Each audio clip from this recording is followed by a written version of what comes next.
Opisyal nang nagpalitan ng liderato si dating DILG Secretary Benhur Abalos Jr. at Secretary John Vic Remulla. Inilatag naman ni Remulla ang mga tututukan sa PNP sa ilalim ng kanyang pamamahala. Ang sentro ng balita mula kay Patrick De Jesus. Unang araw ngayon ni Secretary John Vic Remulla bilang bagong pinuno ng Department of the Interior and Local Government. Opisyal lang nagpalitan kanina ng liderato sa pagitan ni Remulla at ni dating DILG Secretary Benhur Abalos na nagbitiw sa posisyon matapos mag-ain ng Certificate of Candidacy bilang senador sa eleksyon ng susunod na taon. Sabi ni Secretary Remulla, wala munang magiging paggalaw sa mga opisyal ng DILG at kakausapin niya ang mga ito. Assured, no shake-ups are necessary, no dramatic announcements will be made.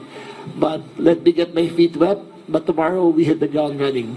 Kinumpirma naman ni Remulla na sa December 15 isasara ang Pogo Hub sa Island Cove sa Cavite. Mismong siya raw ang magpapadlak para matiyak na tigil na ang operasyon nito alinsunod sa direktiba ng Pangulo na isara ang lahat ng Pogo sa bansa hanggang sa katapusan ng taon. Dating pagmamayari ng pamilya Remulla ang Island Cove. Sabi ng kalihim, mula ng ibenta ito noong 2018 ay hindi na siya nakapasok dito. As far as I am concerned, I will get all the list of Pogos and I will personally lock them down one by one personally. Lahat sila. Pagdating naman sa Philippine National Police, wala raw magiging palakasan system sa ilalim ng kanyang pamahala. Basehan daw ng promotion ng isang pulis ay ang credential. I want to remove the politics from the PNP. I want to make it a merit-based system on who gets promoted and who doesn't.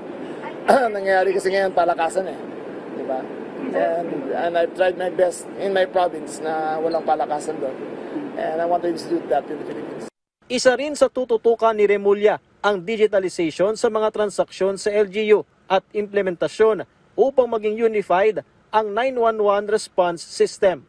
Patrick De Jesus para sa Pambansang TV sa Bagong Pilipinas.